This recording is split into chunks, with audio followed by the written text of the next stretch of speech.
Hello everybody, welcome to the United Stand. I'm Mark Goldbridge. We need a name for this show, but I've been wanting to do it for a while. Just quick topical bits whilst drinking a cup of tea, talking about big things around Manchester United. And I want to start off this series with a talk about Man United's finances because they are a disgrace.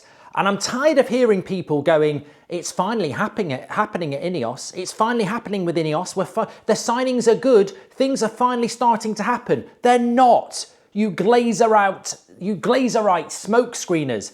When did it happen? When did it happen, right? Manchester United, last year, we were 6th for transfer spend behind Manchester City, Chelsea, Arsenal, Liverpool, Newcastle. We're 6th. And our wage bill, we're 5th.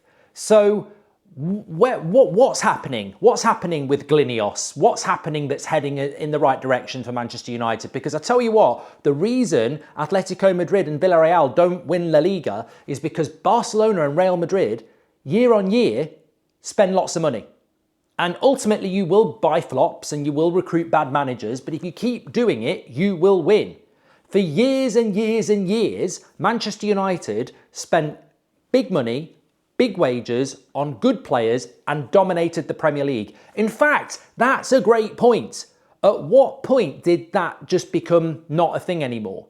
I mean, you've got Manchester City's wage bill is in excess of £200 million a year. Ours is rumoured to be around £150 million. I think Arsenal's is in excess of £200 million a year. At what point in recent history did it become okay for Arsenal and Chelsea and Liverpool and Man City to spend more money than us on transfers and more on wages? I mean, when did that happen?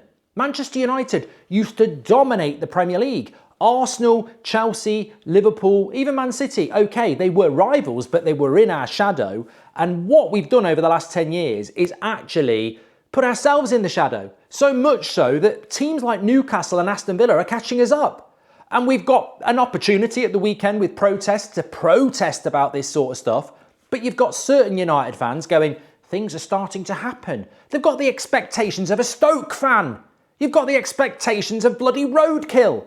What are you doing? Why are you making excuses? Where were you 15 years ago when we were topping these lists and topping the Premier League? It's unacceptable. Yes, Michael Carrick is doing really well. Yes, the team has won 2 games, but that's like a bloody night out.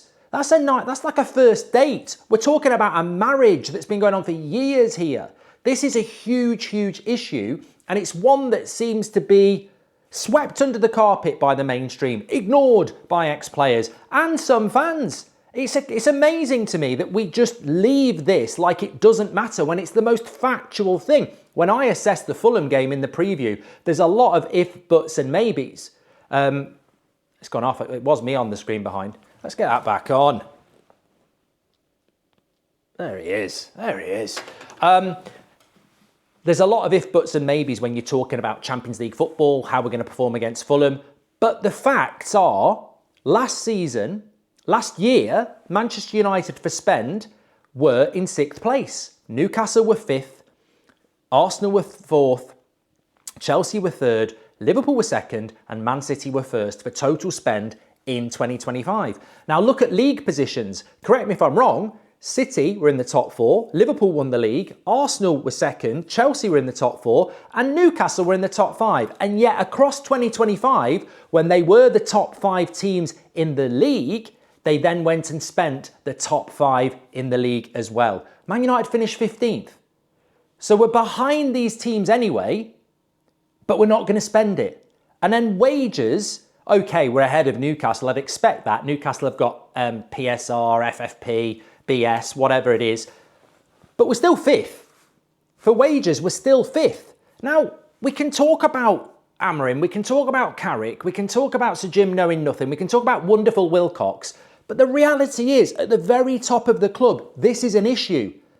And when people are protesting on Sunday, and people are backing the Glazers and INEOS and trying to tell you, just leave it, how does Michael Carrick, De Zerbi, Tuchel, Enrique, whoever your manager is, how do they take Manchester United to the top of football when we are dropping down the wage list and the spend list? And Sir Jim Ratcliffe wants a pat on the back for it. I mean, He's already done an interview, hasn't he? Go, well, at the end of the day, the wages are out of control. They're not out of control. This is an entertainment business. It's not a bloody bank. The problem at Man United, Jim, was we spent silly money on players that weren't worth it. Basically, they weren't worth it. And what we've done now is we've decided that was a problem, so let's not spend the money anymore. When the reality is, Erling Haaland's probably on 400 grand a week.